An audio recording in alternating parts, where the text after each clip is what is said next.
It looks like the New York Mets have a true ace again. Kodai Senga looks all the way back.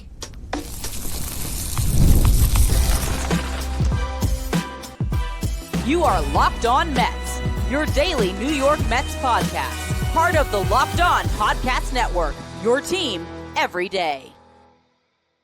Hello to all you amazing Mets fans. You're watching Locked On Mets, part of the Locked On Podcast Network, your team every day. I'm your host, Ryan Finkelstein. If you want to find any of my work, follow me on X at Finkelstein Ryan. You can also find some of my writing at justbaseball.com, where I work as the managing editor.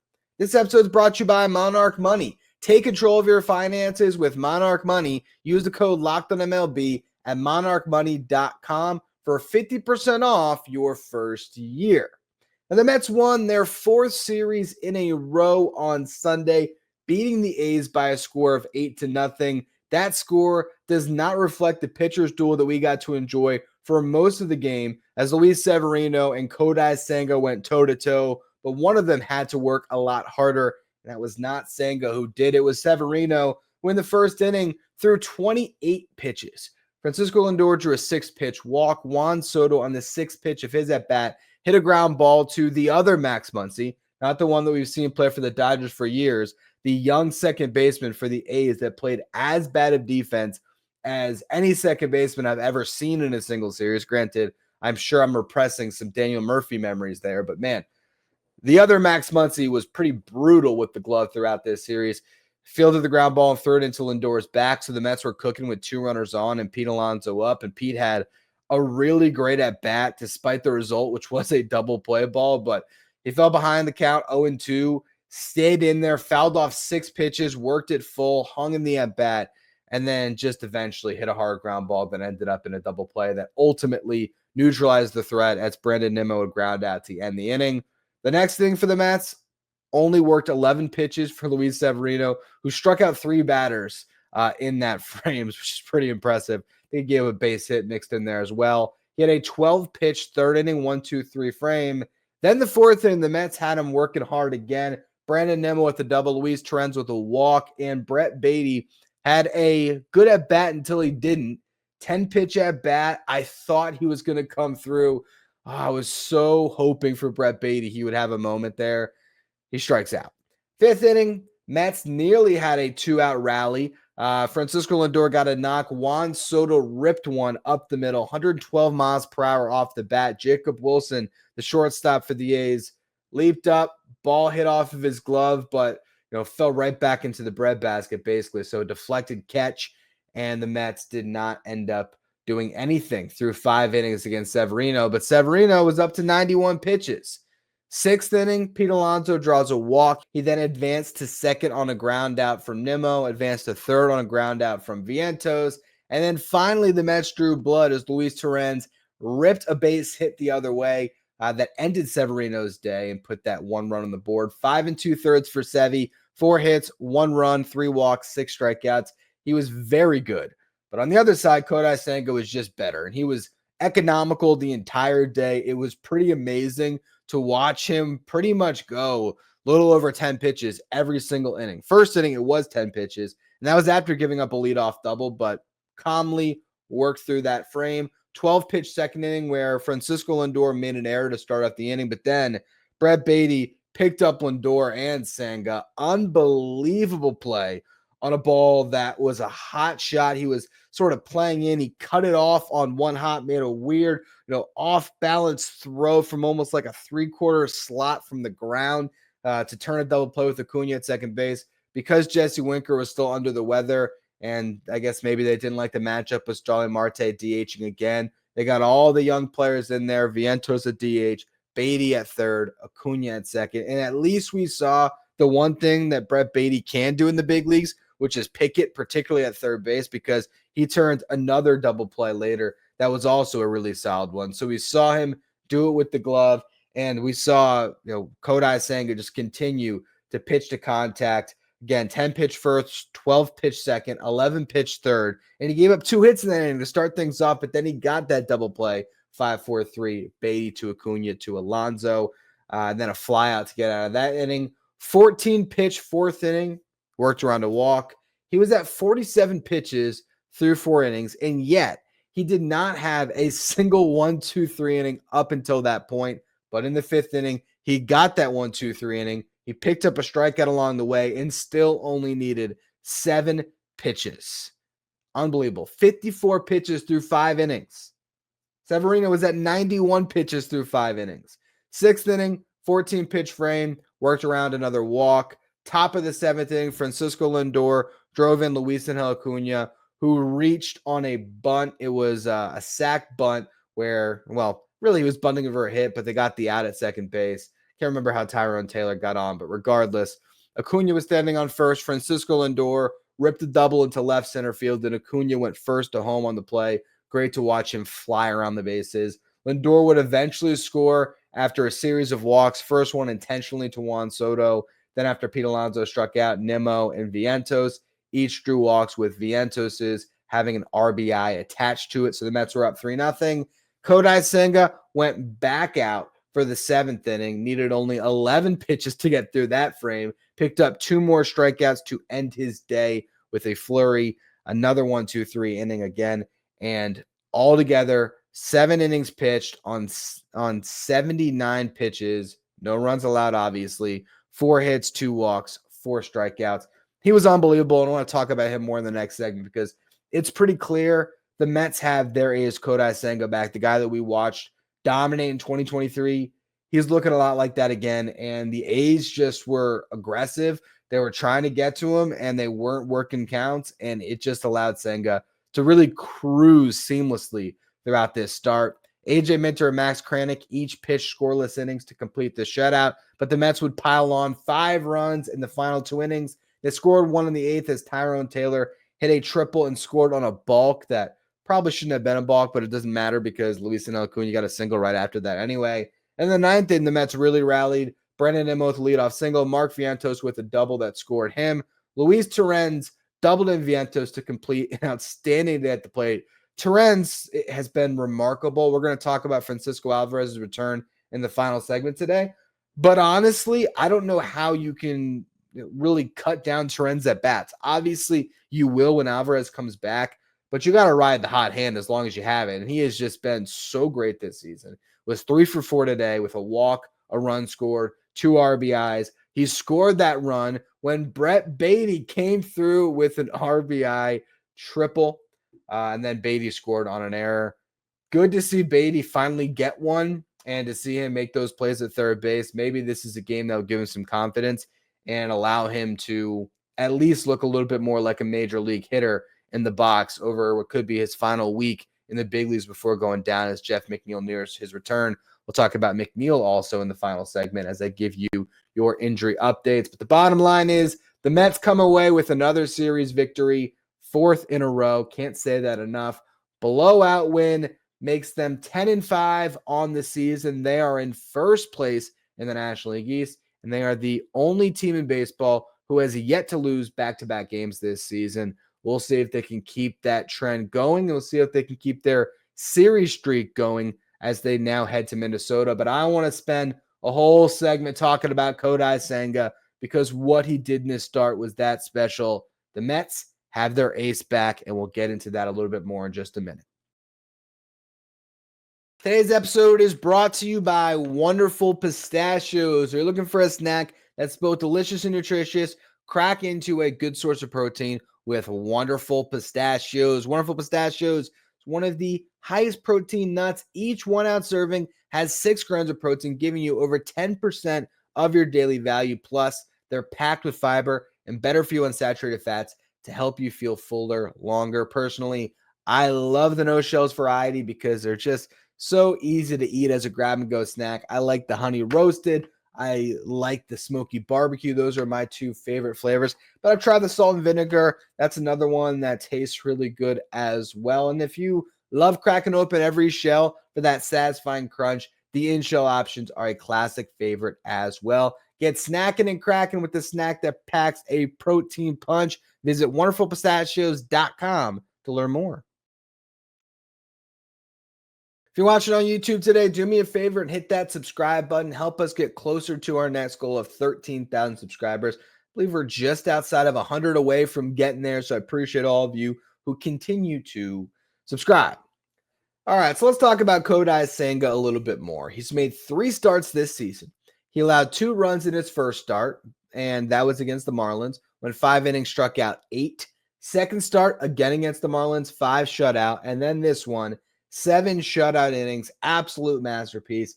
He now has a 1.06 ERA through 3 starts and a whip of exactly 1. Whip is walks and hits over innings pitched. Anything that is at 1 or lower is outstanding. Really, if you have a whip that's under 1.2, it's really good.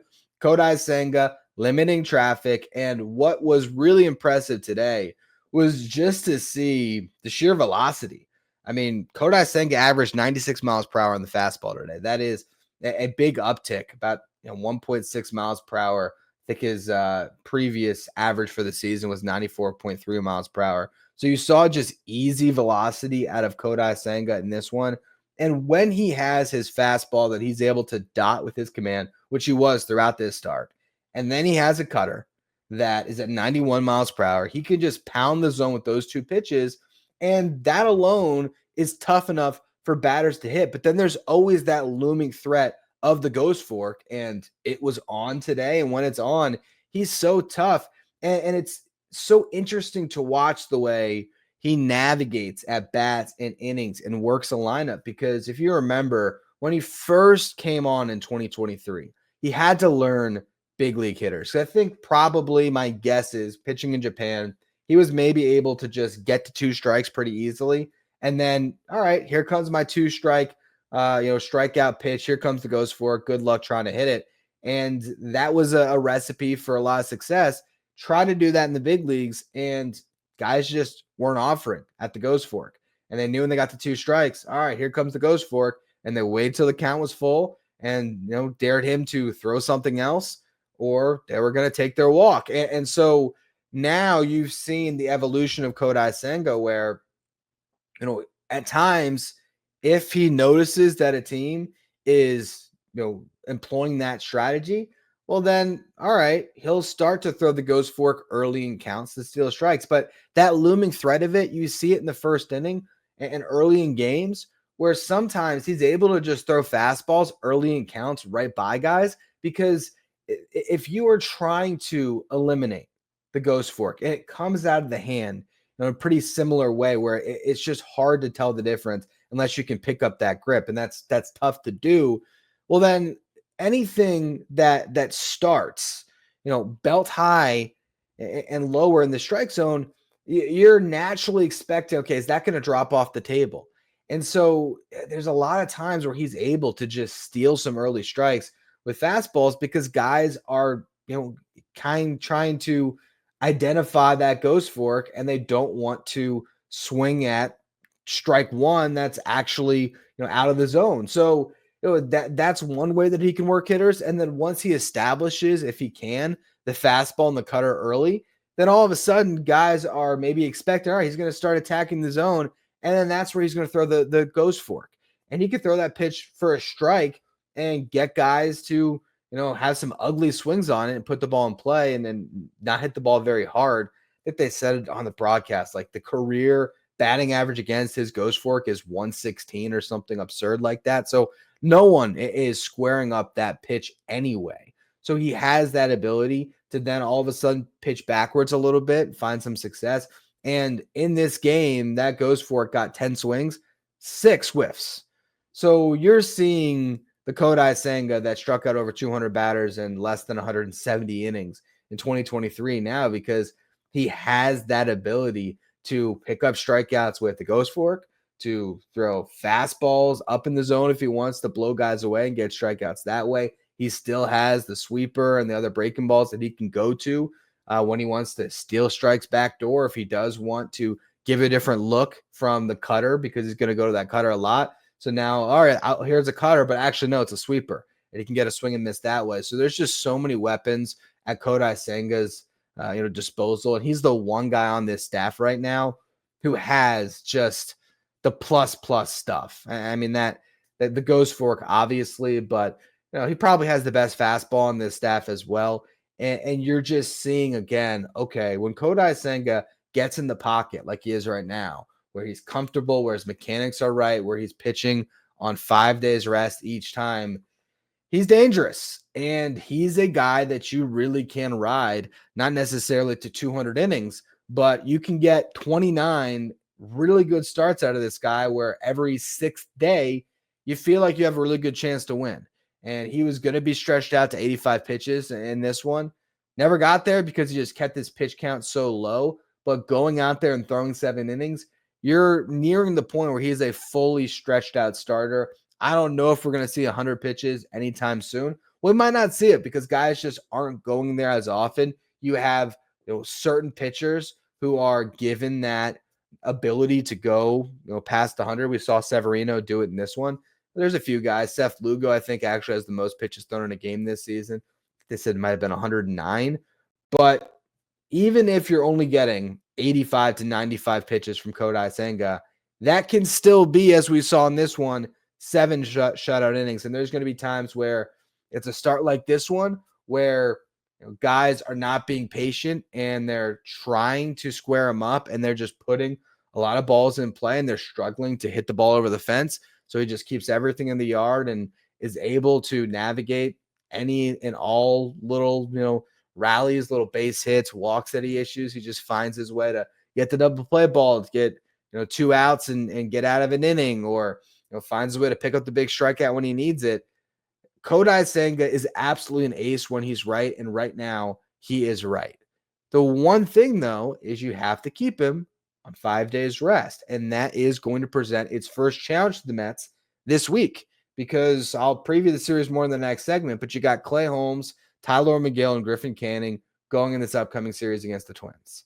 Then you return home to face the Cardinals. It would then be David Peterson's turn in the rotation on Thursday, April 17th. Peterson would be on 4 days rest. The Mets could absolutely start him in that game. But then on Friday, April 18th, a date that we've had circled since spring training, Kodai Senga would have to go on 4 days rest, and they will not do that. So this week, the Mets will need a spot starter. Now, they could plug that spot starter in on Thursday or Friday. Who is it going to be? That is going to be very interesting. Paul Blackburn will not be ready in time. He threw live BP, I think it was either Thursday or Friday this past week, but he's scheduled to throw live BP again on Tuesday. He's going to have 2 up downs, so that's 2 innings basically for Paul Blackburn. We'll see how long it'll take him to ramp himself up here, but he's not going to be good to go this week. That's for sure. So the options the Mets have in Syracuse, they have Brandon Waddle, left-handed pitcher, who is throwing the best right now in Syracuse. He's made 3 starts, allowed just 2 runs, pitched on Sunday. So if they want to go to him, it's not going to be on Thursday. He can maybe pitch on 4 days rest on Friday. He's not on the 40-man roster, but the Mets 40-man roster, by my count, is at 38. So they have the spots for him. They will have to add a center fielder, as we'll talk about in a second, or most likely with Jose Siri probably trending towards an IL stint here. But again, they had 2 roster spots. If they ever needed to create more, Sean Manaea and Frankie Montas are pretty unlikely to return within the first 60 days of the season. So they can easily transfer those guys to the 60 and create more roster spots on the 40. Justin Hageman is the one starting pitcher that is on the 40, but he's rocking a 6.97 ERA in Syracuse so far. Granted, 5 runs were allowed in his first game. That was pitching in mop-up duty out of the bullpen. His 2 starts have been a little bit better. First one, he goes 4 2/3, allows 2 runs on 3 hits, 2 walks, 5 strikeouts. Most recent game was April 10th. He allowed 4 runs, only one of them earned, over 2 2/3. Gave up 6 hits and 2 walks in that start, struck out 5. So he's the guy that's on the 40. That last pitch on April 10th. So he'd be good to go on Thursday.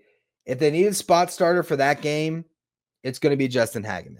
If they go with David Peterson, they could have Brandon Waddle pitch on Friday. Or if they think at some point this season they're going to have Brandon Sproat on the roster, they could add him to the 40, activate him, and have him make a spot start. Brandon Sproat, the Mets' top pitching prospect, has gotten off to a rough start overall, but is coming off his best outing of the season. He went 4 1/3 on Saturday, allowed 1 run on 2 hits and 2 walks, struck out 6, got up to 75 pitches. So if the Mets want to, that can get fans really excited and have Brandon Sproat make his debut on Friday in front of, what I'd imagine to be a pretty packed crowd at Citi Field, could be electric, but also he hasn't quite earned that promotion. So do the Mets really want to go there right now? That I don't know. And we'll see. That's the decision. It's Sproat, Hageman, or Waddle, or what I think is the most likely option, we see Max Kranick make a start on Thursday. Now, this is going to be dependent on how this series goes against the Twins. They need length out of their starting pitchers. Clay Holmes, Tyler McGill, Griffin Canning. How deep can those guys go? What does the bullpen look like come Thursday? Because if the bullpen is rested, Max Kranick can be the opener for a bullpen game, and he might be able to get you 3 or 4 innings because he pitched on Sunday in an 8-0 game. Part of me thought that was curious, like, why waste Kranick bullets when you have a Danny Young that you can just throw out there to get the final 3 outs? That would have been the more logical choice in my mind for what to do there. It could have just been, Kranick hadn't pitched in the series, get him some work. That absolutely could have been the case. But I also wonder if part of this was get Max Kranick in there to cover an inning, try to avoid using him Monday through Wednesday. And if you can do that, he's fully rested on 3 days rest with the ability to maybe throw 50 pitches. And we've seen with Max Kranick, he pounds the strike zone. You never know how many outs you might get out of that. So I could really see a world where the Mets decide to go with a bullpen game on Thursday. They give David Peterson an extra day's rest as well. And then you hope David Peterson can pitch deep into that game on Friday. Kodai Senga then goes on Saturday. So you'd hope that your best 2 starting pitchers could then give your bullpen a breather after a bullpen game if you wanted to. You always could option one of those guys down if you had to bring a fresh arm up to that bullpen. Then at that point, did it make more sense to get a spot starter? Who knows? Because it's kind of 6 of one, half a dozen of the other. Either way, you're making a roster move. But there is a world where Max Kranick goes 3 2/3, Huascar Brazaban goes 2 2/3, and you just sort of are piecing it together. That would get you through 4 1/3, 6 1/3, and then all of a sudden maybe Reed Garrett gets 5 outs, and oh my gosh, the Mets got through the game. Like, there's a world where a bullpen game can go really well for you, and that might be the best course of action to keep this great bullpen that it has been, at least for the first, whatever it's been now, 2.5 weeks of the season, to keep them together. That might be the best way to do it. Otherwise, you're going to have to make a roster move, and then you decide, is it time to DFA Danny Young? Do you option a guy like Brazaban or Kranick that has the ability to be sent down? It just depends on how this week goes. But if the Mets do go bullpen game, they would buy themselves a couple more weeks because they have an off day the following Thursday. So if you do that, you can start David Peterson on 4 days rest on the 23rd. So he would start on Friday and then Wednesday. I think that would be the math correct on that, something like that. You get the off day on Thursday, which would mean Kodai Senga would pitch on the 25th, I guess, right? And then you wouldn't need a 6th starter until Senga's turn came back around the rotation on the 30th. And at that point, Paul Blackburn, after a couple more weeks stretching out, might finally be good to go. And then you have to make that decision on the bullpen. So we'll see what the Mets do. But the bottom line through all of this talk is Kodai Senga right now is pitching like the version we saw of himself in 2023. And this guy going every 6 days can be as good as anyone in baseball every single week of the season for the Mets. And could really carry this rotation with what he can produce. So I think this was a huge game for the Mets, not only to get the series victory, but to see Senga throw the ball that well. And we'll see how he continues to progress throughout the season. Final segment today, I want to give you more injury updates on Jeff McNeil and Francisco Alvarez. I'll also give you your series preview, Mets Twins. It'll all come up in just a minute. First, though, quick word from our sponsors. Today's episode is brought to you by Monarch Money. Ever check your bank account and wonder, where did all the money go between dining out, online shopping, and entertainment? It's easy to lose track. That's where Monarch Money comes in. It's your personal CFO giving you full visibility and control over your finances. Monarch Money isn't just a budgeting app. It's a complete financial command center where you can track all your accounts, investments, and spending in one place. So you stop just managing your money and you start building wealth. Instead of juggling multiple apps, you can use Monarch to check your finances, track your spending, and even plan long-term goals. Managing money with your partner is smoother than ever. You can track shared and personal accounts, set goals, and stay on the same page without the stress. Take control of your finances with Monarch Money. Use the code LOCKEDONMLB at monarchmoney.com for 50% off your first year. That's monarchmoney.com. Code LOCKEDONMLB for half off your first year. If you're an everyday listener to the show, make sure you become a Locked On Mets insider. This is our texting service where you get updates from me anytime news breaks in the Mets. You can ask me questions anytime. Take part in our Locked On Mets sign photo giveaways and get a lineup graphic sent to your phone every day so knows in the starting lineup without ever having to go on social media. If you want to be Locked On Mets insider, find a link in the episode description. Go to subtext.com/LockedOnMets. All right. Mets versus Twins. Before we preview that series, I want to give you a couple of rehab updates. Jeff McNeil went 1 for 3 on Sunday with 2 strikeouts. Francisco Alvarez went 0 for 4 with a walk and a strikeout. Both of those guys playing in St. Lucie, or I think in Lakeland with the St. Lucie Mets. McNeil played 6 innings in the field. Francisco Alvarez caught the whole game. So that's a big sign for Alvarez that he's coming along. He's going to head up to Citi Field on Monday to check in with the team doctors. Everything goes well. He'll be in Syracuse on Tuesday. I'd imagine Jeff McNeil is going to go there with him.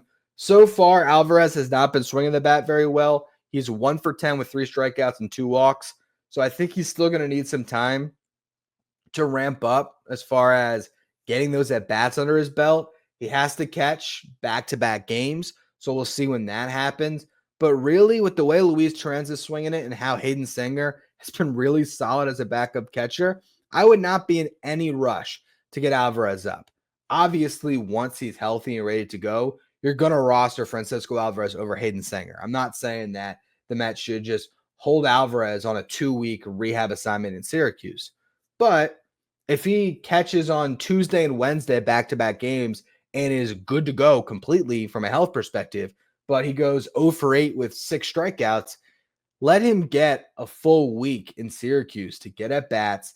Even if it's not catching every game, have him DH a little bit. Just let him get his bat up to speed because he didn't get a full spring training. So I think the Mets should be patient, especially just considering the situation with Luis Torrens tearing the cover out the ball. You might as well let Torrens get at least one more week here as the starting catcher and give Sanger a couple more starts. It doesn't really matter to me because those guys have played really well. I think it's more of a rush situation on Jeff McNeil just because the Mets have not been getting good at bats from the second base position. Acuna had a good series overall. Beatty, I think, had his best game, and that's talking about a game where I don't even remember what he went on in this game. What was it? Maybe 1 for 4, but he did have 2 good at-bats. Like the at-bat that was 10 pitches against Severino was a good one, even though it resulted in a strikeout. He at least looked good in the box throughout that at-bat. I'm looking here. 1 for 5 with 2 strikeouts for Brett Beatty. So still brutal. Acuna's got the OPS up to 576. Beatty is sitting here with a 361 OPS. He's just been brutal. There's no other way around it. 15 strikeouts and 36 at-bats. I mean, that's just not an MLB at-bat. Acuna's been closer to one, but he still hasn't been good.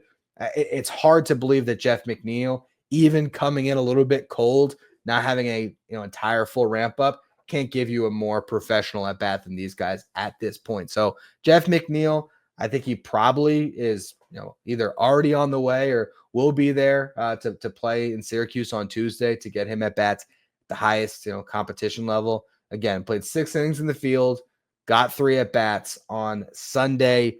I imagine on Tuesday you might see him play a full game potentially. On Friday, Carlos Mendoza kind of laid out the plan for McNeil, said that he would play on Friday and Sunday. Then on Tuesday, he said then they have to get him to play back-to-back games. And then if all goes well, it's just a matter of how many more at-bats he needs. And he did say that McNeil got a little bit more work in spring training than Alvarez did. So from that perspective of getting the bat to speed, it might not take quite as long. I could see Jeff McNeil back in the Mets lineup over the weekend potentially. I think that if he goes up to Syracuse, plays on Tuesday and Wednesday, has an off day on Thursday, I mean, you could be ready to go on Friday potentially if the Mets want to. So we'll see what they decide to do there. They're going to have a roster move likely coming today on Monday as you guys are listening to this, as Jose Siri was still on crutches, I believe, on Sunday. So they're likely going to have to put him on the IL as he really badly bruised his shin. I imagine it'll be Jose Azocar or Gilberto Celestino coming up. Celestino's had a better start to the season in Syracuse as an 822 OPS at the same time. Even though Jose Azocar's OPS is in the 600s, he does bring you more speed. So maybe they bring up Azocar to be sort of a pinch runner, defensive guy to come in center field if they need one. Tyrone Taylor is going to start probably every game until Jose Siri comes back.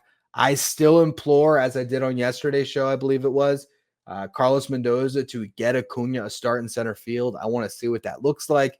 He got a good amount of time in center field in Syracuse last year. He can get by on his athleticism out there, and it would give you an opportunity before Jeff McNeil comes back to potentially get Beatty, Vientos, and Acuna in a lineup again at some point this series. If the Mets want to see all the young guys go at once, that is an option that they could have. And then even if McNeil comes up and Beatty goes down, but Siri's still on the IL, you'd have that ability to start Jeff McNeil at second base and to put Acuna out in center field and give him some opportunities. Ultimately, if I had to say who's going to give you a better at bat right now, Tyrone Taylor or Luis Acuna, it's still probably Tyrone Taylor. But I also think if Acuna is going to be on the big league roster, you got to find a way to steal the kid some at bats so he's still developing his offensive game a little bit. This is a guy that can be a bench piece and help you in the field so much that he's worth a roster spot. At the same time, he's 23 and he could still be your second baseman of the future. So we'll continue to monitor how the Mets are navigating this season with Acuna because he seems like the best bet for a win now team to keep on this roster for probably a while because he complements Jeff McNeil so much better than Beatty does. But it's just a day by day, week by week situation. You got to see how things continue to evolve with how he's swinging it and what you need from your roster. I do think, though, especially when Jose Siri's on the IL, it makes some sense to have Acuna play center field. And also, if you want to, again, this is all an assumption because there could be a world where Siri doesn't go on the IL. I just think it's probably coming. It might not be a long stint if it's just a bone bruise, but still, we'll see what happens there. I think the Mets could call up Azocar for a couple of games or this series. And if Jeff McNeil is good to go for the Cardinal series, they could put McNeil up and keep Beatty and Acuna on the roster if they wanted to. And, again, have Acuna as the backup center fielder. And they still have plenty of outfielders with Jesse Winker and Starling Marte, always able to go out there if they ever wanted to. Now let's talk about this series, though. Mets versus Twins. Twins have gotten off to a rough start this year. They've lost 4 of their first 5 series. The lone exception came when they played the White Sox. They're 5-11. The White Sox are a game behind them for last place in the AL Central. So not a good start to the year for the Twins, sitting in 4th. They lost 2 of 3 over the weekend to the first place team in the AL Central. That is the Detroit Tigers. The Twins and Mets are both in the bottom third of the league in home runs. If not for an 8-run game on Sunday, the Mets would probably be right there with the Twins as bottom third of the league when it comes to runs scored as well. So these are teams that have not been swinging it well at all this season. Twins rotation is in the bottom third of the league in ERA, but their bullpen is 6th best. So you definitely have some really good arms that come out of that Twins bullpen. So you want to get to some of these starting pitchers. Game 1, the Mets will face off against probably the ace of this rotation right now with Pablo Lopez on the IL, and that is Joe Ryan. Last year, Ryan pitched to a 3.60 ERA across 23 starts, struck out 147 and 135 innings pitched, had a whip of 0.99. Really good stuff. He is great at limiting hits and walks and traffic on the bases overall. He's made 3 starts this year, allowed 5 runs in 17 innings pitched, has a 2.65 ERA. 4 of those runs that he allowed came in a start against Houston. His last start was his best of the year so far, an absolute gem in Kansas City against the Royals, where he allowed just 2 hits, no walks across 7 shutout innings, only needed 85 pitches to get through 7. Kind of similar to the game we just saw today out of Kodai Senga. Now, Clay Holmes will be going against him. Holmes' last start gave up 4 against the Marlins, but struck out 10. So it'll be interesting to see if Holmes can put it all together for 6 innings for the Mets. Has yet to do that, but I think he is trending in the right direction.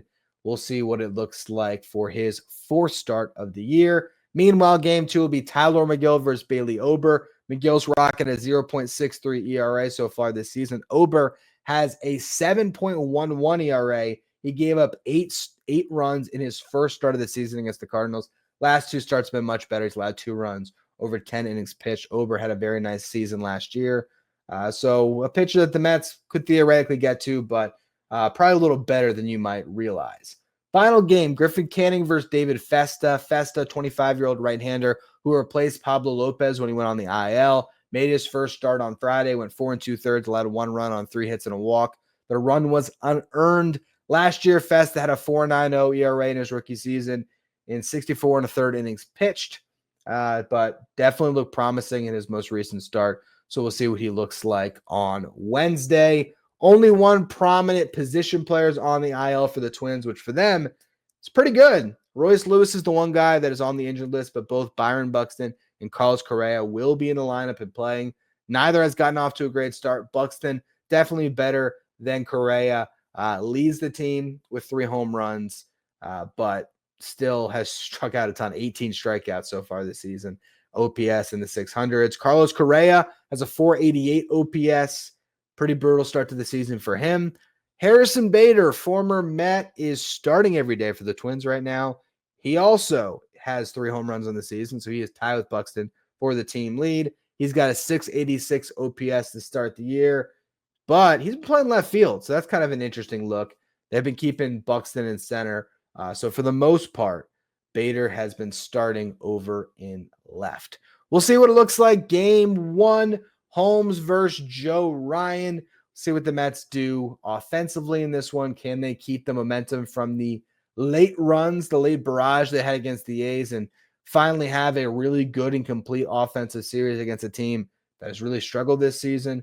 We'll see how it looks, and I'll be back tomorrow to break down everything that we saw and any other news items about your New York Mets. As always, thank you for listening. Make sure you follow, rate, and review wherever you get your podcast. Follow me on X at Finkelstein Ryan. Follow the show at Locked On Mets. Thank you for making Locked On Mets your first listener, your first watch every day, not for your second watch.